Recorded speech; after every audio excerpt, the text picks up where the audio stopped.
শুধু ফার্মের মুরগির দিকে যদি আপনি তাকান, আপনার মায়া হবে। যে মোরগ মুরগি চঞ্চল ছিল, দৌড়ে এদিক সেদিক যেত, সেগুলোকে এমন ভাবে তৈরি করছে শুধুমাত্র মানুষের খাবারের প্রয়োজনে, যে তাড়াতাড়ি বড় হয়ে যাও, অল্প দিনের ভিতরে খাওয়ার উপযোগী হয়ে যাও। এটার জন্য জেনেটিক্যাল ইঞ্জিনিয়ারিং করে এটাকে এমন একটা পর্যায়ে নেওয়া হয়েছে যে এটা এখন আপনার ওই সবচাইতে দুর্বল, সবচাইতে আপনার অসুস্থ কোনো রুগ্ন কোনো মুরগির চাইতেও দুরবস্থার মধ্যে থাকে। আমরা যে সমস্ত খাবার খাচ্ছি, এই সমস্ত খাবারগুলো বেশিরভাগই জেনেটিক্যালি মডিফাইড, জেনেটিক্যাল ইঞ্জিনিয়ারিং করা। নানাভাবে একটা খাবারের জিন, একটা ফলের জিন আরেকটার মধ্যে দিয়ে জেনেটিক্যাল ইঞ্জিনিয়ারিং করে সেটা স্বাদ পরিবর্তন, সাইজের পরিবর্তন, কালারের পরিবর্তন, অনেক কিছু করা হচ্ছে। এখন সমস্যা হলো, যেই খাবারের মধ্যে জেনেটিক্যাল পরিবর্তন করা হয়, ওই খাবার মানুষ যখন গ্রহণ করে তখন মানুষের শরীরেও তার প্রভাব পড়ে। শুধু শরীরে প্রভাব পড়ে তা না, মনস্তত্ত্বের মধ্যে প্রভাব পড়ে, চিন্তা চেতনায় প্রভাব পড়ে, এমনকি ইমানের মধ্যেও প্রভাব পড়ে। নানাবিধ দুরারোগ্য ব্যাধি এখন ঘরে ঘরে। সেটা অবশ্য আমাদের দেশে অস্বাস্থ্যকর খাবার, ভেজালযুক্ত খাবার, ভেজালযুক্ত ঔষধ এবং আরো নানাবিধ ভেজালের কারণেই ঘরে ঘরে ক্যান্সার, ঘরে ঘরে আপনার কিডনির রোগী, ঘরে ঘরে হার্টের রোগী। যারা এগুলো নিয়ে সাফার না করছে, দু চারটা রোগী নিয়ে, তারা বুঝবে না যে এগুলো কতটা কষ্টের, কতটা বেদনার।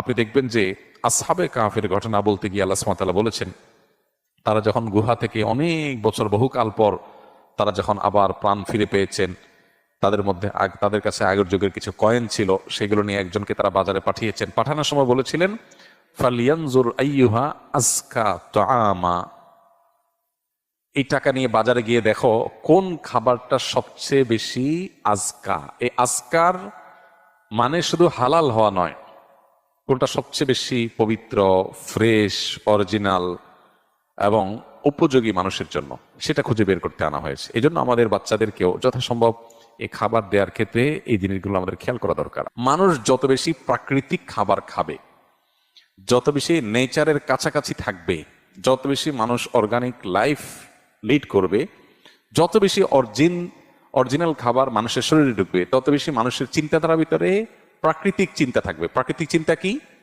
প্রাকৃতিক চিন্তা হলো, আল্লাহ রাব্বুল আলামিন আমাদেরকে প্রত্যেককে মুসলিম করে তৈরি করেছেন। কুল্লু মৌলুদিন ইউলাদু আলাল ফিতরা, প্রত্যেক শিশুই জন্মগ্রহণ করে মুসলিম প্রকৃতি নিয়ে, ইমানদার এই প্রকৃতি নিয়েই সবাই জন্মগ্রহণ করে। কিন্তু আজকাল দেখবেন ছেলে মেয়েদের মধ্যে ব্যাপক পরিবর্তন। আগের ছেলে মেয়েরা মা বাবার প্রতি অনুগত ছিল, এখন পাঁচ ওয়াক্ত নামাজ পড়েও বেয়াদবের মতো আচরণ করে, মা বাবার প্রতি তাদের আনুগত্য নেই, তাদের উদ্ভট আচরণ দেখা যায় পোলাপানের মধ্যে। এই যে পরিবর্তন, মানুষের চিন্তা চেতনার মধ্যে দিনদারিতা নেই, আখিরাতমুখিতা নেই, মানুষ চাইলেও যেন দিনের পথে আসতে পারছে না, কোন একটা জায়গায় যেন বড় ধরনের বাধা আছে।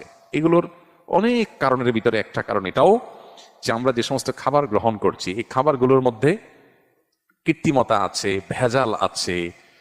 আমরা শুধুমাত্র প্রসেসিং ফুড পাইলেই সেখানে গিলছি গোগ্রাসে, আমরা একটা বড় ফল পাচ্ছি, খুশি হয়ে যাচ্ছি। একটা ছোট ফলকে, যেটা প্রকৃতিগতভাবে একটা ছোট সাইজের হয়, ওইটাকে বড় করার জন্য বড় কোনো ফলের জিন এনে সেখানে দিয়ে জেনেটিক্যালি মডিফাইড করে ওইটাকে বড় করা হচ্ছে।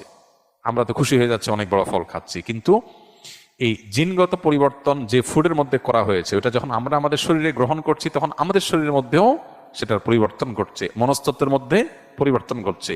মানুষের মধ্যে দেখেন বিকৃত চিন্তা আসছে। জীবনের বিভিন্ন ক্ষেত্রে প্রাকৃতিক যে চিন্তা, স্বাভাবিক যে চিন্তা, এর বাইরে মানুষের মধ্যে বিকৃত চিন্তা আসছে, উল্টাটা আসছে। এই যে প্রকৃতির মধ্যে বিকৃতি, চিন্তাধারা ভিতরে বিকৃতি, মানুষের পৃথিবীতে যে বংশধারা বেঁচে থাকবে নারী পুরুষের সম্পর্কের মধ্য দিয়ে, সেখানেও দেখবেন যে নানা রকমের রুচির মধ্যে বিকৃতি আসছে। এটি কখনো কখনো অন্য অনেক 10টি কারণের পাশাপাশি খাদ্যেরও একটা প্রভাব মানুষের মধ্যে থাকে। এই কারণে গ্রামের একটা ছেলে, সে তার শরীরে যতটা রোগ প্রতিরোধ ক্ষমতা থাকে, যতটা চঞ্চলতা থাকে, যতটা পরিশ্রমী হয়ে ওঠে, অনেক সময় শহরের ছেলেরা সেই তুলনায় পিছিয়ে থাকে। এখন করণীয় কি? করণীয় হলো সাধ্যের মধ্যে যতটুকু সম্ভব এই বিষয়গুলোতে আমরা সতর্ক থাকার চেষ্টা করা। বিশেষ করে একজন মুসলমান হিসাবে খাবার হালাল হওয়ার পাশাপাশি খাবার যাতে কোনো প্রকার ক্ষতিকর রাসায়নিক থেকে মুক্ত থাকে, যেটা আমার শরীরকে ধ্বংস করবে, জেনেটিক্যালি মডিফাইড যে সমস্ত খাবার আছে, প্রসেসিং ফুড আছে যেগুলো, এগুলো যতটুকু অ্যাভয়েড করে চলা সম্ভব। আমি জানি পরিপূর্ণ অ্যাভয়েড করা চলা সম্ভব না, আমিও পারি না। যতটুকু সম্ভব ততটুকু চেষ্টা আমাদের করতে হবে। এগুলোর সাথে আমাদের ইমানের সম্পর্ক অনেক সুনিবিড়।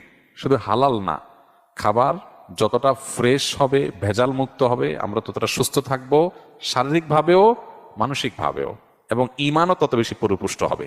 এগুলোর সাথে ইমানের অত্যন্ত সুনিবিড় সম্পর্ক আছে। আজকে উন্নত পৃথিবীতে দেখেন অনেক দিক থেকে তারা উন্নতি করেছে, কিন্তু অনেক চিন্তার মধ্যে ব্যাপক বিকৃতি ঘটেছে, ব্যাপক বিকৃতি।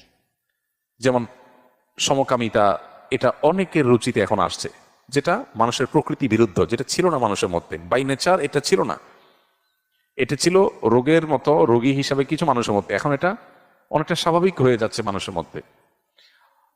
সৃষ্টিগতভাবে প্রত্যেকটা মানুষ জন্মগতভাবে হাদিসের বর্ণনা অনুযায়ী আল্লাহর মধ্যে বিশ্বাসী হয়ে গড়ে উঠবে, অথচ এখন হচ্ছে উল্টা। মানুষ বিশ্বাসী মানুষের মধ্যেও সন্দেহ, সংশয় সৃষ্টি হচ্ছে, তার মধ্যে বিভ্রান্তি তৈরি হচ্ছে। এগুলো কিন্তু অনেক সময় খাদ্যের প্রভাব হয়ে থাকে। আমি শুধু খাদ্যের কথাই বলছি না, আর অনেক কারণ আছে, খাদ্যের একটা বড় প্রভাব এখানে থাকে। তো এই জন্য এই বিষয়টা খুবই গুরুত্বপূর্ণ। আমরা হয়তো অনেকে বলবো যে আজ পৃথিবীতে মানুষের যে সংখ্যা, যে পপুলেশন, এখানে যদি এভাবে জেনেটিক্যাল ইঞ্জিনিয়ারিং না করা হয়, হাইব্রিড খাবার উৎপাদন করা না হয়, অমুকটা তমুকটা যদি না হয়, তাহলে সেক্ষেত্রে মানুষ তো না খেয়ে মারা যাবে, বা এত খাবার কোথায় পাবে? দেখুন, অল্প খাবারেও যখন বরকত থাকে, কল্যাণ থাকে, তখন সে অল্প খাবারটা অনেক সময় অকল্যাণের অনেক খাবারের চাইতে উত্তম হয়। কল্যাণের অল্প খাবার অকল্যাণের অনেক খাবারের চাইতে কি হয়? উত্তম হয়।